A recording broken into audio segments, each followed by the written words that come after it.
De acuerdo con el calendario aprobado por la Comisión, ha sido citado para las 18:30 don Javier Fernández Fernández.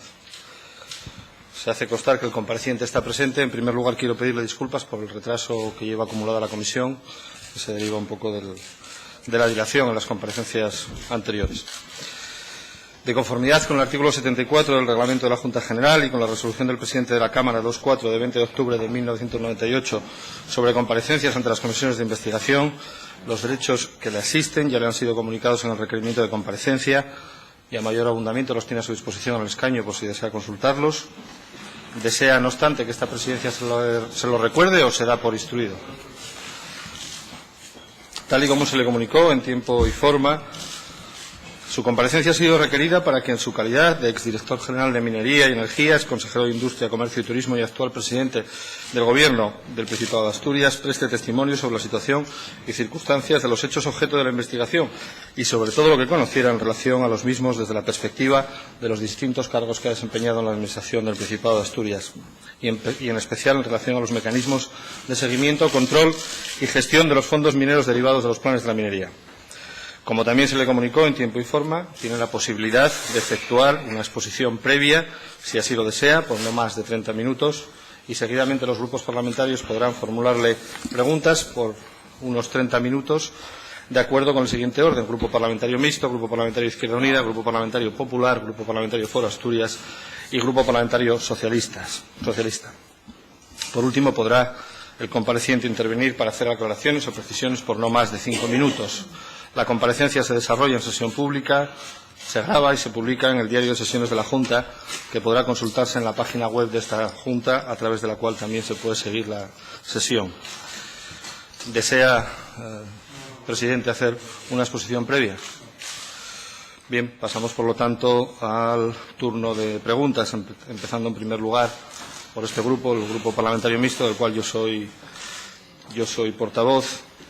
Durante el tiempo de este turno de preguntas ostentará la presidencia de la comisión la vicepresidenta doña Esther Landa. Voy a hacerle alguna pregunta. Alguna de ellas probablemente ya le suene porque se la ha hecho en otra ocasión, en ocasión de un pleno que tuvimos en esta Cámara. ¿Desde cuándo? El objeto de esta comisión es, por una parte, tratar de averiguar en la medida de lo posible el origen de esa supuesta fortuna oculta del señor Fernández Villa y cuál es su posible origen. Pero hemos tenido conocimiento en los últimos días en esta comisión de que el señor Fernández Villa está quejado por una determinada enfermedad. Se nos ha puesto al menos así de manifiesto por su familia. Usted ha tenido una larga e intensa relación, entiendo, política, no sé si personal, también con el señor Fernández Villa. ¿Conocía usted la enfermedad que aquejaba al señor Fernández Villa y, en su caso, desde cuándo? No, tiene que calcar el fondo del micro. Sí, perdón. Bueno, yo sabía que estaba enfermo porque él lo decía y su aspecto pues transmitía que efectivamente no estaba en mejor estado de salud, pero no iba más allá de ese conocimiento. En el año 2012 el Partido Socialista propuso al señor Fernández Villa como representante del Consejo de Administración de la empresa estatal UNOSA. ¿Ustedes eran conscientes de la situación, de salud en la que estaba el señor Fernández Villa? Entendíamos que en ningún caso lo inhabilitaba para estar en un Consejo de Administración, en el que había estado, por otra parte, desde hacía muchísimos años. En aquel momento, estaba, yo creo, en plena actividad desde el punto de vista de su organización. O sea, que no veíamos ningún motivo, ni él lo adujo, para no seguir en ese Consejo de Administración. ¿Puede usted asegurar que ni usted ni ninguna persona de su equipo directivo en la Federación Socialista Asturiana, porque usted comparece aquí también como secretario general del partido de la Federación Socialista Asturiana desde el año 2001, tenía sospechas de las posibles actuaciones en interés particular del señor Villa? Y, en su caso, ¿cómo puede explicar que tras tantos años de intensa relación no tuviera usted indicio alguno de las maniobras que desplegaba para obtener esa fortuna oculta? Bueno, en primer lugar, no sé qué maniobras eran las que desplegaban. Y tengo la sensación de que todavía no la sabe nadie. Por otro lado, sí que le puedo decir que yo en ningún caso, como secretario general, tuve ningún conocimiento respecto a esas que usted llama maniobras, y creo que nadie en la Federación Socialista las tenía tampoco. En todo caso, yo no tengo nada que explicar en este sentido. Yo lo que le puedo decir y lo que le voy a decir es que tenía con el señor Fernández Villa una relación personal y política desde el año 92 aproximadamente, cuando lo conocí, 91, a finales del 91, cuando yo entré en política, en la Dirección de Minería y Energía. Fue una relación, insisto, personal y política que no niego, que tuvo momentos pues de más proximidad y otros menos, como corresponde a una amistad que tiene también una conexión política, y esto es público, y que la tuve hasta el día 7 de octubre del año pasado, en el que conocí pues a última hora del día anterior, pongamos a las 9, no sé exactamente, en el que el secretario general actual del Somacía UGT, Alperi, después el secretario de organización de la Federación Socialista, me llamaron. Habían tenido conocimiento, y lo habían tenido pues por Cándido Méndez, si quieres saberlo, de que un periódico nacional iba a llevar a su primera página al día siguiente que Fernández Villa se había acogido a la amnistía fiscal. Y pues evidentemente pasas de no creerlo al principio hasta cuando a las 0 horas del día 7 veo la primera edición de ese medio de comunicación, y lo que leo allí pues es que el señor Fernández Villa no niega que se haya acogido a la amnistía fiscal, ni que disponga de 1.000.000, me parece que eran 400.000 euros. El periodista se lo pregunta 2 veces y la respuesta es: yo estoy estoy en sintonía más o menos con Hacienda. Por tanto, él no se defiende. Entiendo que asume que tiene esa fortuna y que la ha legalizado o está intentando legalizarla, y yo actúo al día siguiente, como todos ustedes saben, y mi relación queda cortada en ese momento. Sí, mi pregunta era si no tuvo usted ningún indicio en esa intensa relación política. Ya le he dicho que no he tenido ninguno. Pero antes que usted aquí le precedió en la comparecencia el expresidente Rodríguez Vigil, y él no negó unas declaraciones que aparecieron publicadas a raíz de todo este asunto en los medios de comunicación, en los que él hablaba de que un hombre con esa vocación de poder, refiriéndose al señor Fernández Villa, necesita de un instrumento de poder, y él todavía no lo tenía. Lo tuvo después, al obtener la llamada chequera. Pasó a ser el secretario general y no la empresa, referido a UNOSA, quien decidía quién bajaba al pozo a doblarse la espalda picando carbón y quién se liberaba para tareas sindicales. Fue perfeccionando el sistema clientelar. Tenía tantas tendencias sobre UNOSA que influía en las nuevas contrataciones, en las promociones internas y en las sanciones. Se metió en los economatos, aunque lo principal es que respondía a la confianza. Y él ha hecho referencia también a una cuestión que dice: como la afiliación al Soma UGT conllevaba automáticamente la del PSOE, Villa se dio cuenta de que no solo tenía un enorme caudal de voto electoral cautivo, sino de voto orgánico, y tenía más afiliados que nadie en las cuencas. Y gracias a eso consiguió controlar el partido. ¿Usted coincide con esta valoración del señor Rodríguez Vigil y el control político que ejercía? Yo no vengo aquí a hacer ninguna valoración de lo que el señor Rodríguez Vigil haya dicho, ni ninguna conjetura en relación a cómo ha hecho su fortuna el señor Fernández Villa. Si usted lo que me pregunta es: ¿este señor ha tenido influencia a través del sindicato en el Partido Socialista? Yo le digo que sí, que ha tenido influencia, y ha tenido influencia en unos momentos, mucha influencia, en otros menos influencia, porque esto de la política, ya lo irá viendo usted, pues ocurren este tipo de cosas, ¿no? En un momento eres muy influyente, tienes mucho poder, y en otro no. Y eso es lo que ha ocurrido. De esa influencia yo no puedo decir, en caso alguno, de que este señor pudiera conseguir esa cantidad, porque yo no voy a especular como ha podido hacerlo. Si estoy, digamos, como usted en ese aspecto, igual sabe usted más que yo, no lo sé, pero yo no tengo conocimiento, no voy a hacer ningún tipo de especulación. Sencillamente le digo cuál es mi relación, que yo no voy a negar nunca, ni con él ni con otra persona, mi sorpresa y la forma en que me he enterado de esa historia. No, yo se lo pregunto porque independientemente, evidentemente, lo que yo pueda saber, usted será el secretario general de la Federación Socialista Asturiana y se está haciendo referencia a que el señor Villa, a través del sindicato, controlaba el partido y además... Perdóneme, la palabra controlar, bueno, igual es excesiva, tenía mucho poder en el partido. De todas maneras, ¿qué me está diciendo? Usted me está diciendo que a través del partido el señor Villa había conseguido...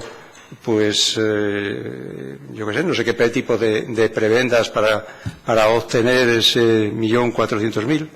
A mí no me consta. Y si usted me dice, señor Villa tuvo poder en la organización, yo le digo que sí. ¿Y en qué se traducía ese poder? Bueno, pues cuando alguien tiene poder en una organización, debería usted saberlo, pues eso tiene que ver en un momento dado pues en las listas, en los programas, en este tipo de cosas. Y él la tuvo durante muchos años, y eso es conocido, evidente, y quien lo niegue, pues está negando la evidencia. Otra cosa es que desde hace bastantes años, pues ya no tenía tanto poder, ni para uno ni para otro, ni para las listas, ni para los programas, ni para este tipo de cosas. Era una persona considerada dentro de la organización, sí. Ahora, todo lo que me comentaba usted y que le dijo el señor Rodríguez Vigil respecto a cómo se manejaba el señor Fernández Villa con su poder sindical en el seno de las empresas, y en este caso concreto en UNOSA, yo eso no puedo hacer ninguna valoración, ni la voy a hacer, hágala usted si quiere. No, lo digo porque aquí estamos el segundo, digamos, punto de esta comisión es analizar la relación con, digamos, la gestión de los fondos mineros en Asturias. Unos fondos mineros que supusieron aproximadamente unos 3.000 millones en 2 planes de la minería, y en los cuales tenía un poder decisivo sobre qué proyectos impulsaban, cuáles no.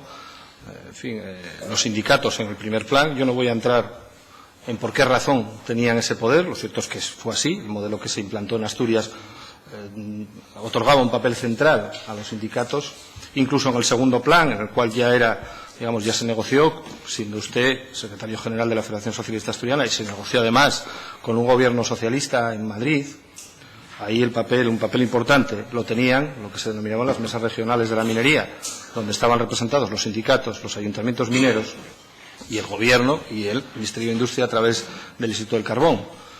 Y uno de los análisis que se hacía en estos medios de comunicación era precisamente que el señor Fernández Villa había conseguido acumular prácticamente todos los resortes del poder porque controlaba en esas mesas de la minería los ayuntamientos mineros, controlaba el sindicato y también controlaba el gobierno regional por su poder orgánico en el partido. Por lo tanto, sí creo que tiene una relación política, y no sé si usted ratifica, digamos, esa acumulación de poder en una persona, como es el caso del señor Fernández Villa, a la cual acabamos de conocer recientemente, que parece ser, y usted no lo da por cierto porque el señor Fernández Villa no se ha defendido de esa acusación, ha acumulado 1.400.000 euros de dinero que no sabemos su procedencia. Por eso, en fin, yo creo que de esa acumulación de poder es evidente que tiene que usted saber más que yo. Por eso se lo pregunto. No, pero si se lo estoy explicando, le he dicho que efectivamente es una persona que controlaba una organización, ahí sí digo la palabra controlar, porque era subsecretario general, y tenía influencia en otra organización, en este caso en la Federación Socialista Asturiana, respecto a los fondos mineros. Pues oiga, yo creo que ustedes han hablado hoy exhaustivamente de eso aquí, pero de todas maneras el papel de los sindicatos en los fondos mineros no era exclusivo de Asturias, sino que tenían un papel más o menos similar en el conjunto de territorios donde se extendía el plan. En el primer plan, en el 98-2005, tuvieron más, o si quiere usted, el gobierno de Asturias tuvo menos, porque se pactó directamente por los sindicatos y el gobierno de España, y en el segundo no. Bueno, el segundo ellos siguieron con sus planteamientos de propuesta y todos los demás mecanismos que ustedes conocen, yo creo que ahora incluso mejor que yo.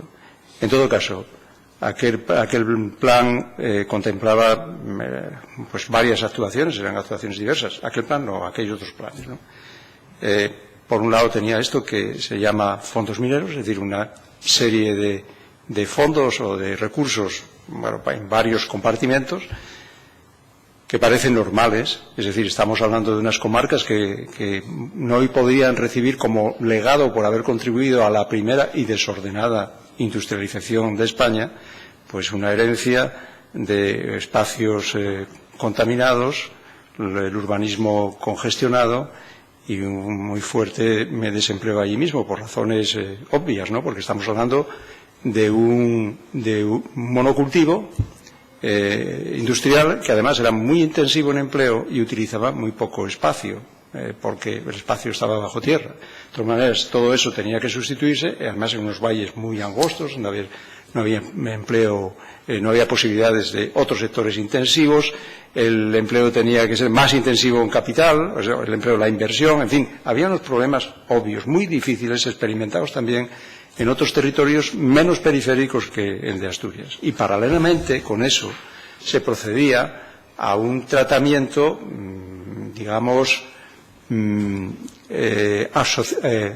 aceptable socialmente con los excedentes de un sector que se iba jibarizando, que iba disminuyendo, ¿no? Todo eso era un conjunto. Bueno, pues ahí se tomaron una serie de decisiones respecto a inversiones, a infraestructuras, etcétera, que siempre tienen un coste de oportunidad, porque resulta evidente que con unos recursos limitados, tú cuando optas por una determinada infraestructura, o un determinado proyecto, pues está renunciando a otro. Por tanto, se puede discutir siempre si fueron los idóneos los que se asumieron. Si quieren ustedes, bueno, pues seguir en ese debate, me parece bien, pero no sé si llega a ninguna parte, ¿no? Pero esta era la cuestión. ¿Que se podía hacer mejor la gestión de esos fondos? Sin duda. Yo no conozco ninguna gestión que no sea mejorable.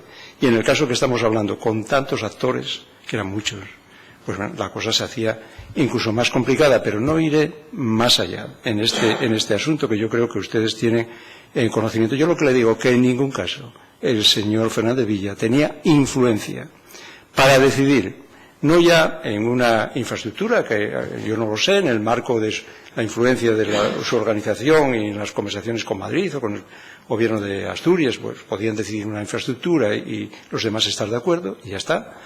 Pero a partir de ahí, a mí no me imagino cómo puede, bueno, pues obtener ese dinero a partir de ese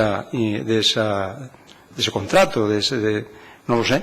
Y si me lo explican, pues estaría encantado de conocerlo, pero hay obvias dificultades porque todo eso, estoy hablando de infraestructuras fundamentalmente, ¿no? y de ayudas a la inversión. Todo eso, como usted sabe, está controlado por la intervención, en las adjudicaciones se hacen como se hacen, y yo de verdad que no veo en qué manera esto puede, o de esto puede haberse nutrido la fortuna de Fernández Villa. Hablo en general, casi en el conjunto de los fondos, los que tienen ese control por parte de la intervención del Estado, por parte de la intervención del Principado o de los órganos municipales, en fin, todo ese tipo de cosas. El sentido yo le hacía la pregunta por un sentido. Estamos hablando de la acumulación de poder, de la capacidad de decisión.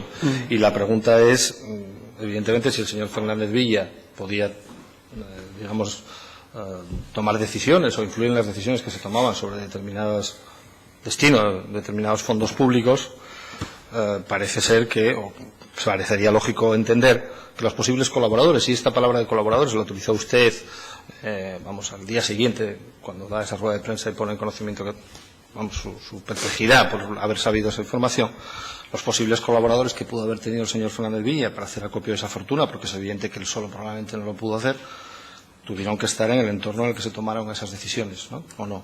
¿No parecería lógico llegar a esa decisión? Yo es que no sé, es que no estoy en condiciones de vincular la obtención de esa fortuna a los fondos mineros y por tanto no lo voy a hacer. Eso le dejo que especule usted, pero a mí no me pregunte.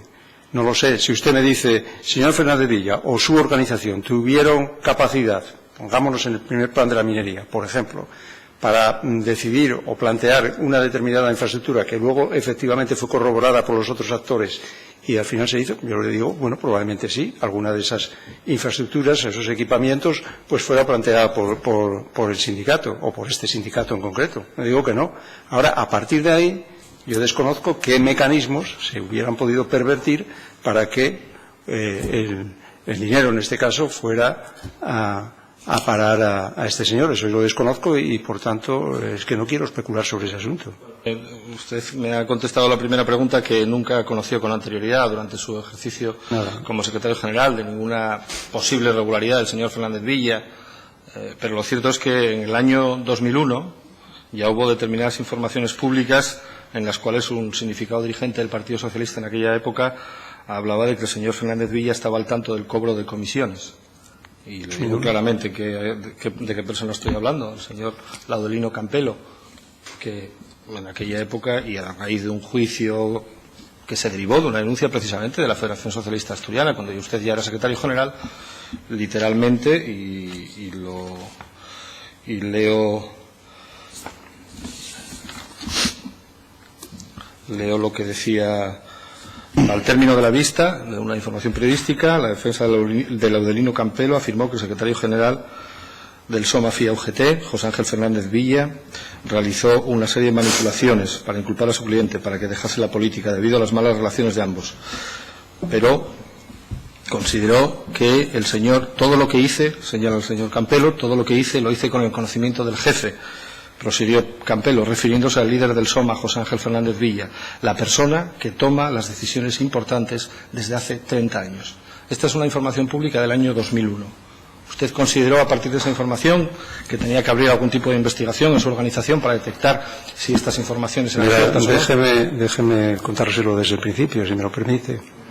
Mira, cuando yo llego a la Secretaría General, que es en diciembre del año 2000, pues el presidente del Principado, Álvarez Areces, me dice que un empresario, que además había sido presidente de la Confederación Hidrográfica en Asturias, pues le había dicho que Laudelino Campelo había pedido dinero en relación a un hiper que se iba a instalar, que luego no se instaló en Langreo. Pero era concejal entonces en Langreo. Esa es la secuencia. Yo llamo a Campelo, le pregunto y le pido explicaciones. Y todo esto es conocido, no hago más que reiterarlo, ya que usted lo trae ahora aquí. Le pregunto, que era mi obligación, lo niega, me dice que no hay nada absolutamente, y no tengo ninguna prueba, y lo que le pido es que se abstenga en todo lo que tiene que ver con esa gran superficie, en el futuro que se separe de ese asunto, porque en fin, está en el aire esta cuestión. ¿Qué ocurre? Me dice que sí, y a los 2 meses, no sé exactamente el tiempo, pero a los pocos meses el empresario me trae una grabación. Y me trae una grabación que nosotros entendemos que es el del señor Campelo y lo expulsamos, que es lo que he hecho siempre que he tenido aquello que yo he entendido que era una prueba fehaciente de un comportamiento de esta naturaleza, siendo secretario general. Expulsamos de la organización y él pues dice que se lo había lo había mandado, efectivamente que lo hacía por mandato del señor Fernández Villa, y naturalmente el señor Fernández Villa lo niega. Dígame una cosa, ¿usted hubiera comenzado una investigación? ¿Hubiera pedido con esa información de una persona que estaba en esa situación? Ya ha habido un juicio, yo no quiero entrar más en este asunto. ¿Usted hubiera pedido una investigación y la hubiera hecho cómo? Sobre el señor Fernández Villa, porque otra persona que tenía un contencioso con él y que en fin, estaba esa grabación y toda esa documentación. Yo tenía que investigar al señor Fernández Villa. ¿Y cómo lo investigaba? ¿No? En su opinión, ya que viene usted y me trae esto aquí, yo creo sinceramente que no es que no fuera mi obligación, sino que no lo tenía que hacer. Y que hice lo que debía hacer como secretario general y lo que hice siempre. El momento que tenía constancia, en principio, de una prueba que a mí me pareció fehaciente, puedo haber equivocado ahí, de que alguien, pues estaba actuando de una forma, digamos, que estaba faltando, digamos, la honradez en este caso, que estaba utilizando un cargo público, que estaba prevaricando, en fin, llámelo lo que quiera, pues lo puse fuera de la organización. Eso fue lo que hice. Y en ningún caso pensé que debía de investigar a otra persona que lo negaba y sobre la que no había ninguna evidencia, ni en aquel momento el señor Ladanio Campelo pudo aportar una prueba fehaciente y seria de que eso fuera así. En fin, yo no tengo ningún inconveniente en responder. Pues es muy difícil, evidentemente, ponerse en esa situación. Desde luego, yo en esa época no me dedicaba a la política, ni tenía intención, ni pensé que nunca estaría haciendo esta pregunta aquí en este Parlamento. Pero yo, a la luz de lo que usted me pregunta, se me ocurre otra pregunta. Visto con la perspectiva de hoy, con lo que usted sabe hoy, ¿considera que a lo mejor hubiese sido necesario abrir esa investigación en ese momento? Mire, yo no voy a especular ahora con lo que hice o lo que no hice en aquel momento. Yo le estoy diciendo por qué lo hice. Y por tanto ahora, a la luz de los hechos, aparte que no sé cómo iba a poder investigar y qué clase de investigación era. ¿Y a quién apelaba? ¿Mortadelo y Filemón o qué? ¿O contrataba en fin, digamos usted, policía o el secretario de la FSA es usted, no soy yo? Pues ya le estoy diciendo cómo actuaba. Bien, respecto a esta cuestión y a los indicios que había con anterioridad a esta fecha, en el año 2004 salió también una información pública, que además está publicada hasta en un libro, ¿no? Por una persona que habla de una cosa que se llamaba, él la llamaba, no estoy diciendo que sea esto, la trama carbonera. Y que, bueno, donde el señor Saavedra asegura que el SOMA manejaba a través de los cupos y a través de su control político en la Consejería de Industria y en la Dirección Regional de Minas, donde Villa colocaba a los suyos, y a través de ese control de los cupos, pues que recaudaba de los empresarios de la minería determinadas cantidades. Sobre este asunto ha habido, bueno, relacionado con esto, la condena reciente por un juzgado de lo penal de Gijón de una persona, don Víctor Zapico, la que usted sustituyó tanto en la Dirección General de Minas como en la Consejería de Industria, y eso está publicado en el año 2004.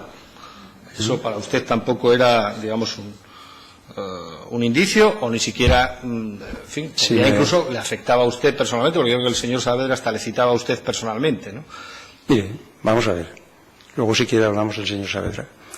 En relación a esto de los cupos y todo eso, yo creo que seguramente usted puede pensar que tiene una idea clara de que esta realidad es confusa, pero yo creo que tiene una idea confusa de la realidad. Y le explico por qué. No se lo reprocho, porque esto es que no se lo reprocho, no estoy hablando de Saavedra ahora. No se lo reprocho porque esto es un poco complejo. Vamos a ver, si me lo permite. Hablando de esto de los cupos, mire, las minas en Asturias y en España, las empresas mineras, salvo UNOSA, que era una empresa pública, en general las grandes empresas, suministraban no directamente a las centrales térmicas, sino que lo hacían a comercializadores que tenían parques y desde allí ellos tenían la capacidad para suministrar a las empresas mineras. Eso funcionó así hasta 1984. En 1984 se estableció lo que se llamaba el nuevo sistema de contratación de carbón térmico, en el que las minas podían contratar de manera directa con las empresas eléctricas el suministro que iban a realizar. Bien, ese suministro, esa cantidad a contratar era lo que usted llama cupo, ¿de acuerdo? Y las empresas eléctricas pagaban por el carbón que se les suministraba un precio que era un precio político, un precio que era superior al que se podía encontrar pues en el mercado internacional, pero era un precio político y lo pagaban en función de una fórmula paramétrica que hablaba pues de la calidad del carbón, poder calorífico inferior, volátiles, en fin, cenizas, este tipo de cosas, ¿de acuerdo? Entonces, ¿cómo se firmaba? ¿Qué relación había? Había una relación entre las empresas mineras y las empresas eléctricas, y aquello estaba visado por el Ministerio de Industria. Es decir, la Dirección General de Minas o la Dirección Regional de Minería no tenía en esa materia absolutamente ninguna competencia. Y los inspectores de minas, yo era uno, pues que seríamos 10 en aquel momento, tampoco teníamos esa competencia, ni teníamos manera de saber si el suministro que se estaba realizando a la empresa eléctrica era de carbón de su propio yacimiento o de petróleo o de carbón de otro yacimiento. ¿Cómo controlaban las empresas eléctricas que el carbón por el que se pagaba ese precio, que era un precio, insisto, superior, que luego se les compensaba a ellos en la tarifa eléctrica, cómo comprobaban que procedía del yacimiento de la empresa con la que contrataba? Pues esos mismos técnicos, y yo acompañé a muchos ingenieros, venían, recogían una muestra del carbón del yacimiento, la llevaban a su empresa, la analizaban y veían por una cosa que se llama la reflectividad de la vitrinita, y en fin, asuntos que yo creo que no tienen demasiado interés aquí, si ese carbón procedía de ese yacimiento. ¿De acuerdo? Y en ningún caso, la Dirección de Minería de Asturias, ni los inspectores que nos dedicábamos a cuestiones que tenían que ver con la seguridad, pues teníamos conocimiento de si el suministro en su integridad procedía de la mina o no. Que tienen ustedes interés, usted mismo, de saber si efectivamente esto era así o no. Oiga, vayan a las empresas que están ahí, le estoy hablando de Hidrocantábrico, de Iberdrola o lo que es ahora Gas Natural Fenosa, que eran sus centrales a las que se suministraba, ellas tomaban las muestras, ellas analizaban, ellas tenían la capacidad para, en su caso, resolver el contrato o hacer las actuaciones que correspondiera, y yo nunca tuve conocimiento de que se estuviera haciendo un fraude ahí. No digo que no lo hubiera, digo que nunca tuve conocimiento, ni yo ni ningún otro ingeniero. Digo, de los que estábamos en la Dirección de Minería. Si hubiéramos tenido conocimiento de que se hacía un fraude, esto es otra cosa, pues con toda seguridad yo lo hubiera denunciado. Y esto es lo que ocurrió hasta 1997. En 1997 hay una transposición de una decisión de la Unión Europea en virtud de la cual ese precio político se retira. De tal manera que las minas ya el acuerdo lo tienen, con el contrato lo hacen al precio internacional corregido por un índice, que es el de McCloskey, es decir, el precio es el mismo del carbón internacional, y la subvención, que antes venía en el precio, se hace explícita y se recoge en presupuestos generales del Estado, que es como ha ocurrido, como está ahora mismo. Ese es todo, en fin, para que sepan un poco más de qué iba esta historia. Entonces, quisiera saber cómo era la manera de entrar, que yo no lo sé, o de facilitar este asunto, porque no se podría hacer sin la connivencia de las empresas eléctricas, que eran las que adquirían y las que pagaban y las que sabían si el carbón venía de ese yacimiento o de otro. No, yo, en fin, les agradezco su larga exposición, pero mi pregunta era referido a una manifestación que hace el señor Saavedra diciendo que usted, a él le pasó información para que él a su vez denunciase la mezcla de carbón y el fraude que se producía en las minas. Eso no me lo había preguntado todavía. No, pero efectivamente eso lo ha dicho. Más claro, sí, pero eso lo ha dicho, y yo le digo, yo con el señor Saavedra, que lo conocí, no había hablado en mi vida más de 3 veces con él, jamás le aporté esa información, ha dicho eso y ha dicho otra cosa, que he mandado a mis abogados para que analicen si es susceptible de que presente una denuncia en ese caso. ¿De acuerdo? Bien. En el año 2011 también hubo noticias sobre posibles casos de nepotismo y corrupción en inversiones del Montepío de la minería, en concreto la inversión de la residencia de Felechosa en relación con esa institución, que recibió 31 millones de fondos mineros, ¿no? Ahí hace referencia, y hablo también de noticias de prensa, estoy hablando del año 2011, en el cual se hace referencia al que el señor Postigo denuncia una campaña de acoso porque ha recibido o se está distribuyendo un documento de 9 páginas en el cual se habla de que el señor Postigo se ha comprado un chalet, propiedad, junto con una urbanización en Mayorga, junto con el constructor de esa residencia, que, en fin, y una serie de irregularidades de esa obra referida a la residencia geriátrica de Felechosa. El señor Postigo era presidente del Montepío de la Minería en ese momento, pero sospecho que también era parte del militante del SOMA-UGT, militante de la FSA, Partido Socialista. Déjeme decirle una cosa. Internet es una cocina de rumores, pero rumores hay muchísimos. Usted pretende que yo investigara al señor cuál era el patrimonio del señor Postigo porque salen una serie de informaciones en Internet. Yo no lo conozco, yo no los leí. Vamos, no los leí en Internet. Oí esos rumores porque algo apareció en los medios de comunicación. Yo no leo esas cosas. Y además, bueno, bien, pues no lo leí y tampoco, creo que no tenía en absoluto que intervenir en un asunto de estos, ni pedir, en fin, a un detective que investigara al señor Postigo, en este caso. Así que, bueno, esas cosas, pues ese rumor, pues estuvo ahí porque salió algo en los medios de comunicación y nada más. ¿Qué quiere que le diga? Pero bueno, digo, como esa entidad estaba haciendo una obra financiada al 100% con fondos públicos de los fondos mineros, 31 millones de euros, y ese rumor salió publicado en esa fecha, en concreto el 11 de noviembre del 2011. Porque mira para mí, que es decir, y eso tenía que responder yo a ese rumor. ¿Por qué? Porque era secretario general del Partido Socialista, sí, y este señor era militante, porque, perdóname usted, yo con el Montepío no tengo una relación, es una institución donde está Somaci UGT, donde está comisiones, donde, en fin. La gestión de los fondos mineros se supone que sí. No, la gestión, perdone. Del Partido Socialista. No, perdone. En relación al instituto, al geriátrico, yo creo que eso fue un acuerdo que se hizo directamente entre el Gobierno de España, el Instituto del Carbón, y el propio Montepío, que es el que hizo la obra. Ahí no intervino el Principado. Yo conocí el geriátrico cuando vinieron los príncipes de Asturias, siendo yo ya presidente, y fue la primera vez que vi yo el geriátrico, ¿no? Si existía esa sospecha, estaba tan extendida y era tan sólida, alguien podría haber actuado de oficio, ¿no? Pienso yo, más que el secretario general del PSOE, que nada tiene que ver con el Montepío.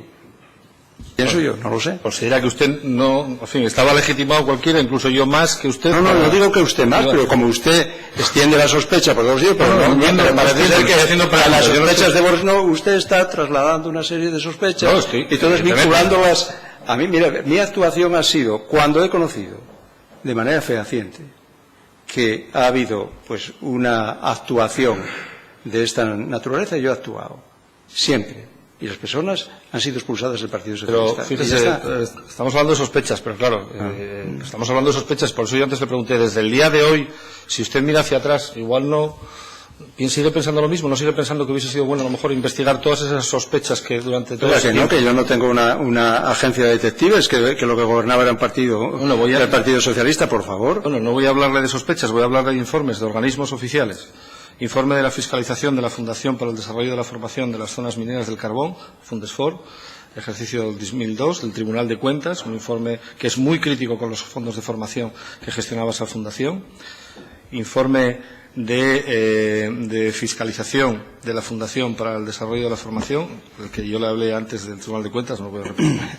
La Sindicatura de Cuentas también emite un informe de la fiscalización, que además antes lo ha hecho mención el anterior presidente, que se emite en noviembre del 2011, donde habla también de una serie de, llamémoslo, irregularidades en la gestión de los fondos mineros. Consejo Económico y Social de Castilla y León, informe sobre los fondos de la minería del carbón del año 2012, que también es muy crítico.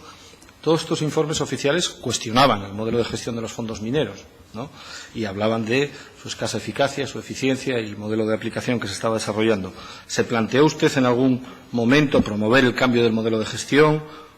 ¿Esa responsabilidad se había lugar o le parecía que era el modelo más adecuado? Lo digo porque usted en alguna manifestación que hace en el año 2010, en concreto en un acto en el que se celebra el centenario del Somaci UGT, alaba el modelo de gestión de los fondos mineros, alaba la actuación del señor Fernández Villa.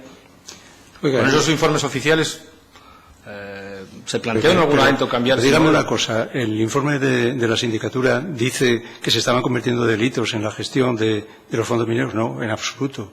No lo dice. El político no tiene que actuar exclusivamente en delitos. Por eso no lo dice. Dice hay elementos contables, exclusivamente contables, que son incluso defendidos por el anterior gobierno de Asturias. Y en ningún caso y en ninguno de esos informes se está hablando de que haya que se esté utilizando de manera espúrea los fondos mineros. Una cosa es hablar de la gestión, si es buena o mala, que eso podemos discutirlo. Ya le he dicho lo que pienso sobre cómo se gestionan los fondos mineros. No tengo la misma opinión que usted, con toda seguridad. Y otra cosa es decir que se estaban cometiendo delitos con los fondos mineros, que yo En este momento tampoco estoy en condiciones de decirlo. Usted seguramente sí, yo no. No lo sé. En ningún caso veo, o establezco una relación directa entre la gestión de los fondos mineros y la fortuna de este señor. Si usted es capaz de establecerla, pues me parece muy bien. Yo no soy capaz de hacerlo. Voy a hacerle la última pregunta, como resumen final. ¿Usted cree que el único error suyo y de su partido, por lo tanto, es haber confiado durante muchos años en una persona inadecuada? ¿Es así? No. Como resumen, digamos. No, es que yo no hago ese resumen. Yo tendré muchos errores, no solo ese. Saben, muchísimos errores habré cometido a lo largo de estos años, porque llevo muchos años al frente de la Federación Socialista y ese no ha sido mi único error. Sencillamente, esa persona pues cometió, o es posible que haya cometido un delito, desde luego se ha cogido una amnistía fiscal, eso con toda seguridad, y eso es lo que la ha puesto fuera de la Federación Socialista Asturiana. Oiga, pues nunca había pensado que Fernández Villa fuera a hacer una cosa así, y ya está. ¿Qué quiere que diga? ¿Que me arrepiento entonces de no haber pensado nunca? Pues no, nunca lo pensé. Y cuando lo supe que lo hizo, actué. ¿De acuerdo? Bien, pues no le hago más preguntas. Muchas gracias por sus respuestas.